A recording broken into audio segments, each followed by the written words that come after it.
Ya, proses pembangunan IKN di Kalimantan Timur terus dikebut jelang perayaan HUT RI ke-79. Memang seperti yang kita ketahui ya, dengan adanya pembangunan IKN ini beberapa harga cenderung mengalami kenaikan yang cukup signifikan atau drastis. Mulai dari harga tiket pesawat hingga harga-harga kos-kosan maupun kontrakan. Nggak tanggung-tanggung harga kos dan juga kontrakan ini dibanderol dengan harga 125 juta per tahunnya. Dan untuk selengkapnya kita akan bahas dalam ada IKN, harga kos-kosan dan kontrakan terus meroket. Kita lihat slide yang pertama. Ya, Ketua Satuan Tugas atau Satgas Pelaksanaan Pembangunan Infrastruktur Ibu Kota Nusantara, Danis Sumadilaga melaporkan, progres pembangunan tahap 1 IKN mencapai 89% lebih. Danis mengatakan rencana induk pembangunan IKN ini diatur dalam Perpres nomor 63 tahun 2022 yang mengamanatkan bahwa IKN dibangun mulai 2022 sampai dengan 2045. Dalam kurun 2 tahun terakhir hingga akhir Juli 2024, pembangunan IKN ini berfokus pada penyediaan infrastruktur dasar meliputi kebutuhan air, jaringan jalan, sanitasi, persampahan hingga kantor pemerintahan. Danis juga menyebut fasilitas Istana Negara dan juga Istana Garuda di IKN telah sampai pada tahap finishing.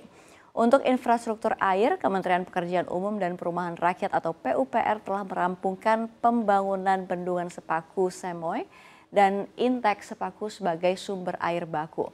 Sistem pengolahan air minum atau SPAM, Sepaku berkapasitas 300 liter per detik, pipa transmisi 16 km, reservoir dan pipa distribusi 22 km. SPAM Sepaku tahap 1 telah siap melayani kantor dan Istana Presiden, Kemensetnek, Pas Pampres, Kompleks Kemenko 1, 2, 3, dan 4, lalu amphitheater, galeri, servis area, hunian ASN, rumah tapak jabatan menteri, dan fasilitas umum lainnya seperti hotel, sekolah, hingga rumah sakit. Selain itu, PUPR juga telah mengerjakan konektivitas jalan tol menuju IKN yang kini mencapai hampir 90% rampung. Nggak sampai di situ, pengerjaan sebanyak 36 unit rumah di komplek rumah tapak jabatan menteri juga telah merampungkan fasilitas clubhouse dan sebanyak 14 unit rumah telah diisi perabotan. Seluruh bangunan tersebut telah tersambung dengan suplai air, listrik, telekomunikasi, dan dukungan Pertamina berupa gas. Nah, dengan adanya proyek IKN ini, harga kos maupun kontrakan di Sepaku semakin meroket. Kita lihat faktanya di slide berikutnya.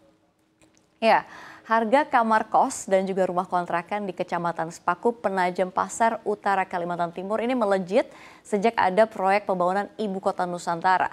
Dikutip dari Antara, ini salah satu pemilik indekos Paridi mengungkapkan harga sewa kamar kos di kawasan Sepaku berkisar 3,5 juta hingga 6 juta rupiah per bulan. Padahal sebelum ada pembangunan IKN harga sewa kos-kosan hanya Rp500.000 sampai paling mahal Rp1 juta aja per bulan ya. Ini kenaikannya cukup drastis ya Sobat Cuan. Tapi meski harganya naik 7 kali lipat, namun permintaan kamar kosan nggak pernah sepi. Dan gak hanya bisnis kos-kosan, harga sewa rumah kontrakan juga ikut melejit. Selengkapnya kita bisa lihat di slide berikutnya. Ya, seperti yang tadi saya katakan ya, nggak hanya bisnis kos-kosan, harga sewa rumah kontrakan juga terus naik.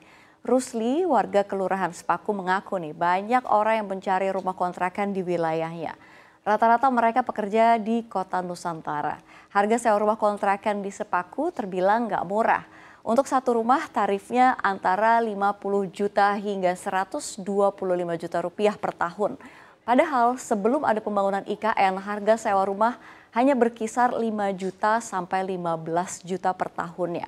Padahal rata-rata rumah warga di Sepaku ini masih rumah panggung ya dengan material kayu. Namun beda lagi nih, harga sewa bisa 85 juta rupiah per tahun. Dan untuk Rusli sendiri menyewakan rumahnya kepada pendatang dengan harga 75 juta rupiah per tahun. Sementara untuk rumah yang terbuat dari beton, ini harga sewanya di atas 100 juta rupiah per tahun. Ya, memang sesuai dengan kondisi yang ada saat ini, sangat sulit mendapatkan kos-kosan dan rumah kontrakan di kawasan Sepaku. Rata-rata sudah terisi dan didominasi pekerja proyek pembangunan infrastruktur Kota Nusantara dari luar daerah. Ya, Sobat Cuan, itu tadi ya, kos-kosan serta kontrakan yang ada di wilayah IKN. Dengan adanya pembangunan IKN ini membuat masyarakat sekitar juga mendapatkan cuan yang berkali-kali lipat dari biasanya. Tentu kita juga berharap begitu ya, pembangunan IKN tahap 1 ini juga segera terselesaikan dengan baik hingga akhir 2024.